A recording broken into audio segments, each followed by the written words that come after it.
ನಮಸ್ಕಾರ ಎಲ್ಲರಿಗೂ ಮದರ್ಸ್ ರೆಸಿಪೀಸ್ಗೆ ಸ್ವಾಗತ. ಇವತ್ತು ಮಂಗಳೂರಿನ ಸ್ಪೆಷಲ್ ನೀರು ದೋಸೆ ಮತ್ತು ಕೆಂಪು ಕಾಯಿ ಚಟ್ನಿನ ಯಾವ ರೀತಿ ಮಾಡೋದಂತ ತಿಳಿಸ್ಕೊಡ್ತಾ ಇದ್ದೀನಿ. ತುಂಬ ತೆಳುವಾಗಿ ಮತ್ತು ಸಾಫ್ಟಾಗಿ ಇದನ್ನು ಮಾಡ್ಬೋದು. ತುಂಬ ಬೇಗನೆ ಮಾಡುವಂತಹ ರೆಸಿಪಿ ಇದು. ಬನ್ನಿ ಹಾಗಾದರೆ ಈ ನೀರು ದೋಸೆನ ತುಂಬ ತೆಳುವಾಗಿ ಮತ್ತು ಸಾಫ್ಟಾಗಿ ಯಾವ ರೀತಿ ಮಾಡೋದಂತ ನೋಡೋಣ. ಇಲ್ಲಿ ನಾನು ದೋಸೆ ಅಕ್ಕಿ 1.5 ಕಪ್ಪಷ್ಟು ದೋಸೆ ಅಕ್ಕಿನ ತಗೊಂಡಿದ್ದೀನಿ. ನೀವು ಬೇಕಾದರೆ ರೇಷನ್ ಅಕ್ಕಿ ಕೂಡ ತಗೊಳ್ಬೋದು. 3 ಬಾರಿ ನೀರಲ್ಲಿ ಚೆನ್ನಾಗಿ ತೊಳೆದ್ಬಿಟ್ಟು 4 ಗಂಟೆ ನೀರಲ್ಲಿ ನೆನೆಸಲಿಕ್ಕೆ ಹಾಕಿಟ್ಟಿದ್ದೆ. ಈಗ ಇದನ್ನು ಮಿಕ್ಸಿ ಜಾರಿಗೆ ಹಾಕಿಬಿಟ್ಟು ಸ್ವಲ್ಪ ನೀರನ್ನು ಹಾಕಿಬಿಟ್ಟು ಇದನ್ನು ನೈಸಾಗಿ ರುಬ್ಕೊಳ್ಳೋಣ. ಈಗ ರುಬ್ಕೊಂಡಾಗಿದೆ. ಇದನ್ನೀಗ ಒಂದು ಪಾತ್ರೆಗೆ ಹಾಕ್ಕೊಳ್ತಾ ಇದ್ದೀನಿ. ಈಗ ಅದೇ ಮಿಕ್ಸಿ ಜಾರಿಗೆ ನಾನು 1 ಗ್ಲಾಸಷ್ಟು ನೀರನ್ನು ಹಾಕಿಬಿಟ್ಟು ಇದಕ್ಕೆ ಹಾಕ್ಕೊಳ್ತಾ ಇದ್ದೀನಿ. ನೀವು ನೀರನ್ನು ನೋಡ್ಕೊಂಡು ಹಾಕ್ಕೊಳ್ಬೇಕಾಗುತ್ತೆ.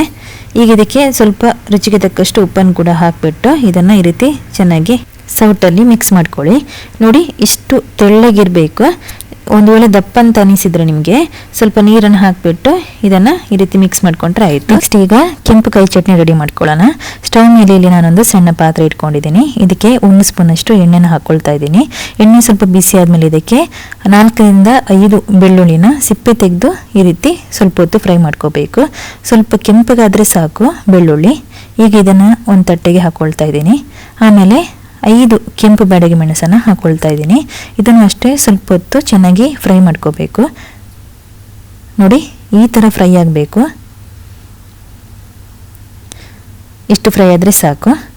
ಇವಾಗ ಒಂದು ಮಿಕ್ಸಿ ಜಾರಿಗೆ ನಾನಿಲ್ಲಿ 1 ಕಪ್ಪಷ್ಟು ಫ್ರೆಶ್ ತೆಂಗಿನ ತುರಿನ ಹಾಕ್ಕೊಳ್ತಾ ಇದ್ದೀನಿ. ಸ್ವಲ್ಪ ಕಾಯಿ ಫ್ರೆಶ್ ಆಗಿದ್ದರೆ ಚಟ್ನಿ ತುಂಬ ಚೆನ್ನಾಗಿರುತ್ತೆ ತಿನ್ನೋಕ್ಕೆ. ಆಮೇಲೆ ಫ್ರೈ ಮಾಡಿದ ಬೆಳ್ಳುಳ್ಳಿ, ಫ್ರೈ ಮಾಡಿದ ಕೆಂಪು ಬ್ಯಾಡಗಿ ಮೆಣಸಿನ ಕಾಯನ್ನು ಹಾಕ್ಕೊಳ್ತಾ ಇದ್ದೀನಿ. ಆಮೇಲೆ 1 ಮೀಡಿಯಮ್ ಸೈಜ್ ಈರುಳ್ಳಿನ ಕಟ್ ಮಾಡಿ ಹಾಕ್ಕೊಳ್ತಾ ಇದ್ದೀನಿ.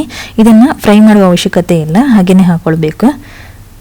ಒಂದು ಸ್ವಲ್ಪ ರುಚಿಗೆ ತಕ್ಕಷ್ಟು ಉಪ್ಪು, ಒಂದು ಸಣ್ಣ ಹುಣಸೆ ಹಣ್ಣನ್ನು ಹಾಕ್ಕೊಳ್ತಾ ಇದ್ದೀನಿ. ಜಾಸ್ತಿ ಹಾಕ್ಕೊಳ್ಳಿಕ್ಕೆ ಹೋಗಬೇಡಿ, ಸ್ವಲ್ಪ ಹಾಕಿದರೆ ಸಾಕಾಗತ್ತೆ.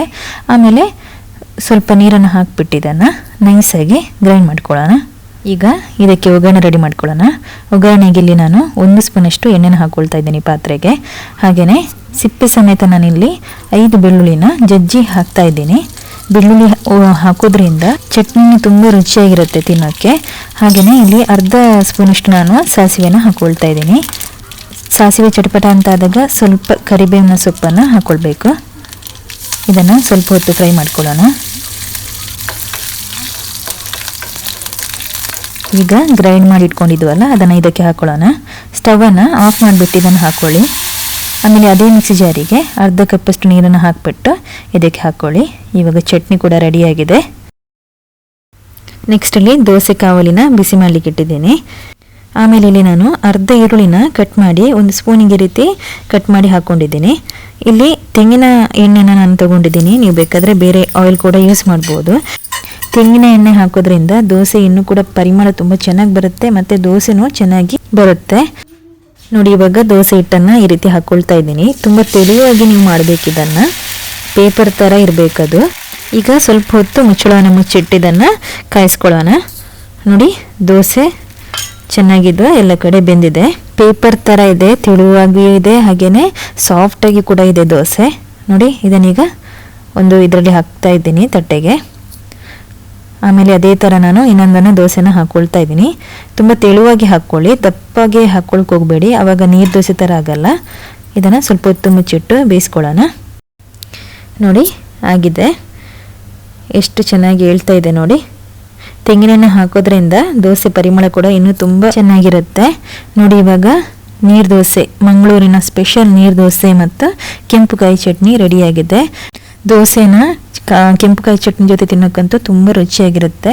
ನೋಡಿ, ಎಷ್ಟು ತೆಳುವಾಗಿ ಹಾಗೆಯೇ ಸಾಫ್ಟಾಗಿದೆ ಅಂತ. ಇದನ್ನು ಕಟ್ ಮಾಡಿ ಈಗ ತೋರಿಸ್ತಾ ಇದ್ದೀನಿ ನೋಡಿ ನಿಮಗೆ, ಎಷ್ಟು ಸಾಫ್ಟಾಗಿ ಕಟ್ ಆಗ್ತಿದೆ ಅಂತ ನೋಡಿ. ಚಟ್ನಿ ಜೊತೆ ಅಂತೂ ತಿನ್ನೋಕ್ಕೆ ತುಂಬ ರುಚಿಯಾಗಿರುತ್ತೆ. ನೀವು ಇದೇ ಥರ ಮನೇಲಿ ಟ್ರೈ ಮಾಡಿ, ಹಾಗೆ ನಿಮ್ಮ ಅಭಿಪ್ರಾಯವನ್ನು ಕಮೆಂಟಲ್ಲಿ ತಿಳಿಸಿ. ನನ್ನ ಈ ರೆಸಿಪಿ ನಿಮ್ಗೆ ಇಷ್ಟ ಆದರೆ ಪ್ಲೀಸ್ ಸಬ್ಸ್ಕ್ರೈಬ್ ಮಾಡಿ, ಲೈಕ್ ಮಾಡಿ, ಶೇರ್ ಮಾಡಿ. ನನ್ನ ಈ ಚಾನಲನ್ನು ಸಪೋರ್ಟ್ ಮಾಡ್ತಾಯಿರಿ.